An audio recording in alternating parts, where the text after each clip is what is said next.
যদি বাধা দিতাম তাহলে সে আমাকে মারতো, হাত বেঁধে সে ধর্ষণ করতো।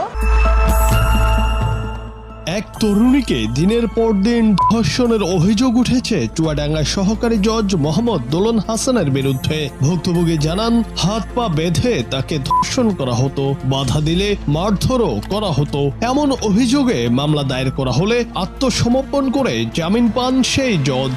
যদি বাধা দিতাম তাহলে সে আমাকে মারতো, এমন ভাবে মারতো যে আমি অসুস্থ থাকতাম, রক্তাক্ত করে দিত আমাকে, হাত